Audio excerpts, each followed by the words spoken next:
Shalom. All praises, glory, and honor to Yahweh, Bahashem Yahushai, Bahashem HaKadosh. Double honors unto the apostles and elders of Great Millstone, who are the true leaders of Israel today. And salutations to all of the Akim who do this work in truth and sincerity, who risk their lives and their freedoms to do so, as well as the scattered Israelites who come looking like the heathen, but are not, by way of their forefathers' seeds, who are Israelite men. The true name of the Most High is Yahweh, and his son's name is Yahushai, and the Lord's holy chosen people are the so-called Negroes, Latinos, and Native Americans, as they're the ones who are suffering under the curses in the book of Deuteronomy. My name is Akalio, and we're in that time of the fulfillment of these prophecies.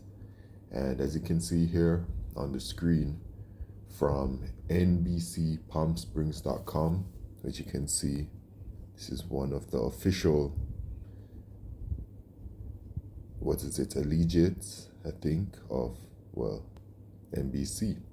All right, so this is one of Esau's main sources of media, NBC, very popular. And this was posted on May 19th, 2026. So I'm late to this report, but I just seen it this morning. CDC enacts mandatory federal quarantines in Nebraska as American doctor contracts Ebola in overlapping health crises. All right, so they running this Ebola thing very heavily right now, right? And this is off of the back of the whole hantavirus cruise ship situation, right? Which we really haven't heard much about right now because there's so many different crises that are happening around the world that it's breaking news after breaking news, breaking event after breaking event, and there's serious events that are all happening. But it looked like the hantavirus cooled down a little bit. But with that narrative cooling down a little bit, apparently, they put forward with the Ebola, which I was just watching a segment on it, because the way they're talking about it, right? The way they're talking about it on the news, it looks like they're really gonna ramp it up with it. And it can be any of these pestilences. That's why we watch out for all of them, right? As watchmen of Yahweh, Bahashem Yahushai, we're constantly watching and constantly reporting, okay? And it may not be that specific one, but we know that eventually it will be one of them. You see what I'm saying? So the report is made for all of them. So the Ebola thing, they're saying over there in Africa that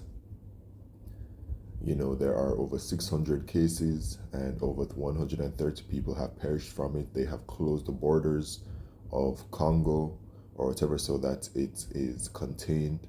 All right, but as you can see here, they're saying that in Nebraska, let's read it again. CDC enacts mandatory federal quarantines in Nebraska as American doctor contracts Ebola in overlapping health crises.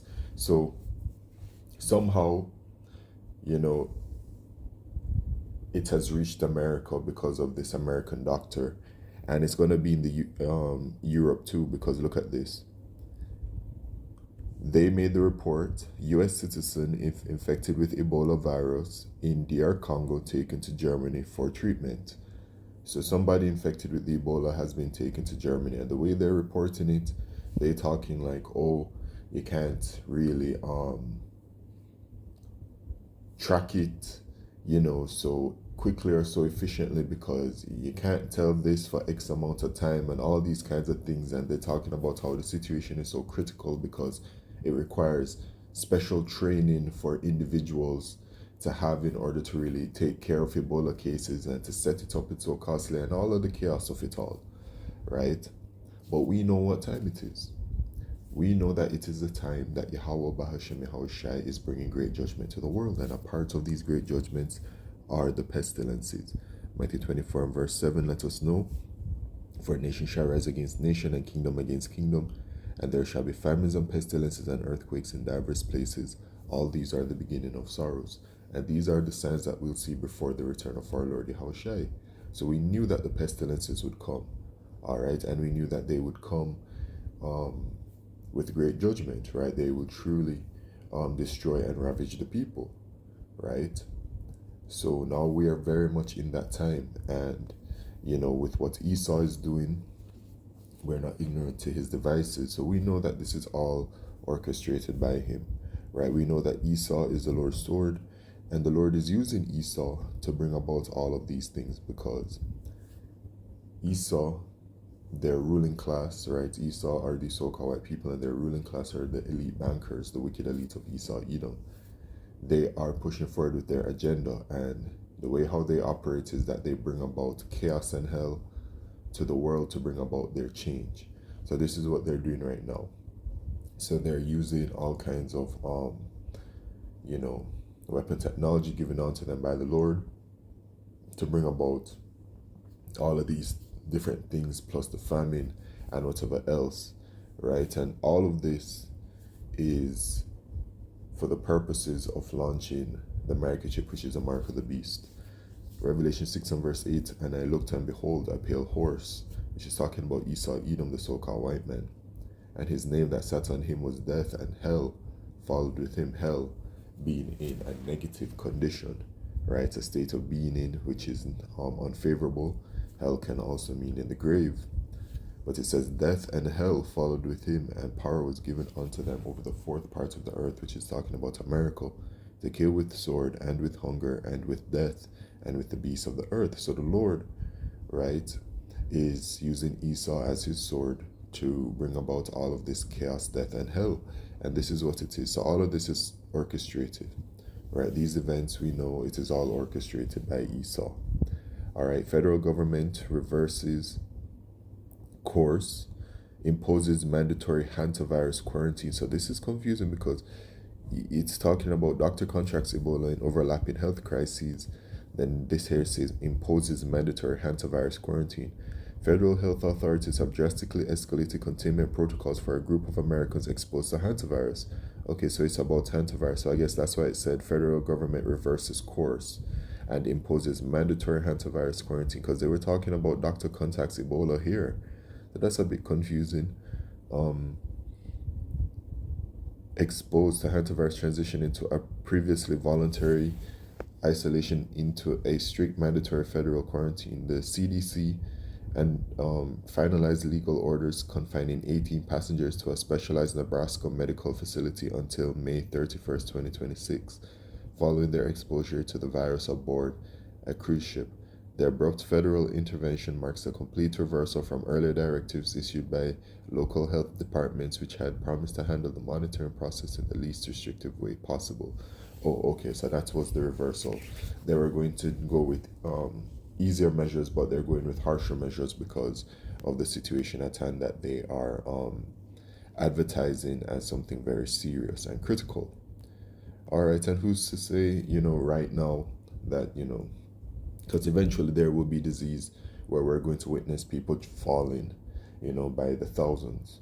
So who knows, it could be the hantavirus, it's fresh on the block, but we also know how Esau operates, and we saw what happened during the 2020 worldwide situation. So we're skeptical of it all, you know what I'm saying? And we will remain skeptical of it until we literally see the people perishing by great numbers, right? Okay. And that's skeptical regarding the narrative regarding the deadliness of the disease is what I'm referring to. Okay, so they talk about it.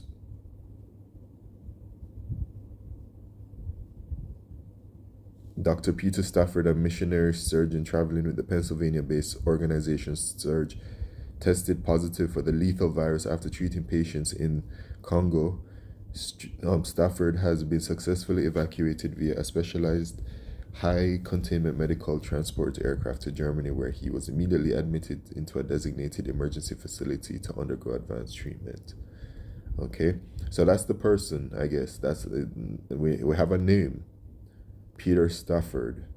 Right, he's the one that they took out of there. So he's the one they were talking about in this report, right? But what I'm seeing from this report is that there's outbreak in America, and they have taken this man to Europe, and we'll see what kind of narrative we'll build from there. But What this means is that, you know, the lockdowns, the draconian measures, it's all coming, man. All right. Esau is going to be putting pressure upon the people in this type of way, plus the famine that is coming as well. You know, these are the warnings that the Lord has given unto the children of Israel, right? Because we heading into these times, right? Second Ezra 15, okay, and verse 14. Woe to the world and them that dwell therein. For the sword and their destruction draweth nigh, and one people shall stand up and fight against another, and swords in their hands. For there shall be sedition among men, and invading one another. They shall not regard their kings nor princes, and the course of their action shall stand in their power. All right, so things are going to reach the level where people are going to be fighting against each other, and they're not going to be listening to those in a position of authority. All right, which it speaks to how chaotic the world is going to become, right? Where the people are going to become lawless, and they're just going to do whatever they want, to every man for himself, survival of the fittest. People are going to be going buck wild. A man shall desire to go into a city and shall not be able. So that's martial law. A martial law can come in various different types of ways, from them saying that the country is under whatever kind of threat. That threat can come in multiple different types of ways. There is a way, there's martial law via medical, so they can declare a medical martial law due to disease and plague outbreak, and whatever reason, man, it can come in from any kind of angle. All right, multiple angles. For because of their pride, the city shall be troubled, the houses shall be destroyed, and men shall be afraid. A man shall have no pity upon his neighbor, but shall destroy their houses with the sword, and spoil their goods because of the lack of bread and for great tribulation. So these are the times that we're heading into, right? A time of famine and of disease upon the people, with just great chaos and distress in general. All right, this is the time of Jacob's trouble, and the Lord has been warning the children of Israel about all of these things that are coming, that are upon us, right? All of these things, these situations are situations that are brewing, that, you know, once they hit, they're going to be hitting hard, and, you know, they're going to be hitting hard back to back. The Lord said in 2nd Ezra chapter 16 and verse 37, behold, the plagues draw nigh and are not slack, as when a woman with child in the ninth month bringeth forth her son, with 2 or 3 hours of her birth great pains compass her womb, which pains when the child cometh forth, they slack not a moment. Even so shall not the plagues be slack to come upon the earth, and the world shall mourn, and sorrow shall come upon it on every side. So there it is again, the sorrows, right? And the Lord said the beginning of sorrows, when it is that there's pestilences and famine and earthquakes and war, that is just the beginning of sorrows. And look at the state and condition of the world right now. Look at how people are suffering right now in various different parts around the world at various different degrees, right? And, you know, in your part of the world, it may appear, you know, a little bit easier or calm, but observe places like Congo, observe places like Cuba, observe places like Lebanon. Everywhere around the world is going to deteriorate into those types of levels. All right, and look at the condition of those people, man. Look at Cuba. Okay, so the judgments are at hand, and these are the final days. These are the last words that will be coming from the Lord, right? From his prophets, okay? Using his prophets, right? The word of the Lord, as it says, the Lord speaks through the mouth of his prophets here, right? These are the last words of warning from the Lord unto you people, because next is the judgment, right? And all hell is going to be breaking out very soon, right? Look at the judgment from the Lord. Lightning strikes, kill hundreds of people, right? Farmers at risk in Bangladesh. They're crying about that. Well, they're saying that lightning strike kills hundreds of people annually. Farmers at risk in Bangladesh. It looks like the Lord is just striking them with lightning over there, man.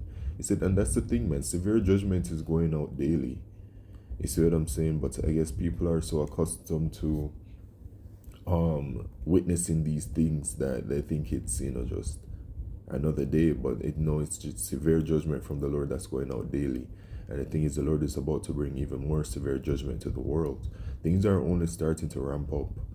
All right, things are starting to ramp up, but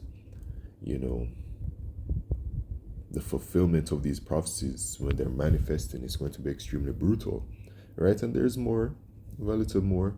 So I did bring this out very briefly in yesterday's video that I did, but the topic remains relevant. So there are thousands of Americans getting very sick and sent to the hospital, right? And then I see that the brother posted this video on the Brother Arrows of Indignation 144 about Esau being plagued, and it's about these ticks thing, right? Toxins and release them into the wild, where they could. The other video, they've been dropping off boxes of these things on large farms across the United States. And who's but they? Why would they want to wreak havoc on people's lives? That's the thing about social media right now, right? People, they talk about they keep on talking about they. Who is they? Who are they talking about? Right? We know who we're talking about. We're talking about the wicked elite of Esau Edom. We know they're the ones doing these things. Are they referring to those people? Right? But then one thing about you so-called white people that you need to realize is that when you look at the people who are doing these things, you need to realize that it is your own people. It is your nation that is doing this. And yes, your own ruling class, you Edomites, you so-called white people, your own ruling class does things to destroy you. That's how wicked of a nation that you are. That's how little care your own nation has for your own people. Livestock. To have you suffering just like the nation that you Edomites hate, right? The ruling class of the Edomites, the elite bankers, have the other Edomites living like the nation that they hate, who is us, the Israelites. Esau hates us with a burning passion, and they have their own people suffering and living how we live. Look at the wickedness of that nation, man. And look at this. He's saying that they're spreading the ticks In people's health. That's the part I can't figure out. Why would anybody want to do this to us? We have enough problems. Bioweapons and insects. If you think about it, it's ingenious. It's a remarkable idea. Because it's just like how in 2020, right, with the worldwide pandemic, the idea of what is called the invisible enemy was introduced. At least that's the first time I heard about it. And I first heard about it from that individual named Catherine Austin Fitz, who, at this point, I think that is an individual that is set up. I just don't see how somebody can reveal so much information about their plans and not, and still be here with us, right? And we know how Esau operates, man. He operates from every angle, right, to control, the narrative. But yeah, man, that invisible enemy, which is the disease, you can't blame anyone or anything because it's a disease, or whatever. It's like, it's intangible, and it then supposedly brings all the people together to work as one to fight this one invisible enemy. But while it is there, it was actually released by those wicked elite, and really released to bring about their agenda at hand, right? And that ultimate agenda is coming in the form of that microchip, which is a mark of the beast. That they could fill these things full of diseases and toxins and release them into the wild, where they could infect animals, wild animals, domestic animals, humans, children, anything with a heartbeat, basically. Yeah, I just found out about this. So we have mutated ticks from Moscow.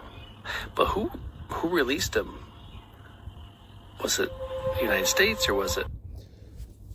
So he talks about it, and then some other lady talks about it. Follow the brother's page, man. Okay? But y'all see what time it is. You got hantavirus, Ebola, right? You got the ticks. You got some other disease what they were talking about in the UK. But the point of the matter is that you see all of these different disease plagues and pestilences that are popping up. It's because we're at the end of Esau's kingdom, right? So that's what it is. Now this, we'll see how this goes, because even CDC enacts mandatory federal quarantines in Nebraska as American doctor contracts Ebola in overlapping health crises. So we'll see how it goes, okay? But we know that officially the hantavirus is in America and the Ebola is now in Germany. So however the narrative continues to build from there, it will build. But let's not forget that it is multiple, it's a polycrisis, right? It's multiple crises happening all around the world. And these crises, they bounce off of one another. So one issue happens here, then it creates another crisis, and then that crisis issue becomes worse because of this other issue that's happening and everything. And it all just speaks to the times we're in, that we're at the end of Esau's kingdom. So that's just what it is. I'll just read the second Ezra 15 and verse 5. Behold, saith the Lord, I will bring plagues upon the world, the sword, famine, death, and destruction. And this is the time that we're in. This summer is looking to be really rough. All right, with everything that is compounding, it's looking to be very rough. And let's not forget the famine, the food shortages, and everything. So with that, all praises, glory, and honor to Yahweh, Bahashem Yahushai, Bahashem HaKakodesh, Shalom.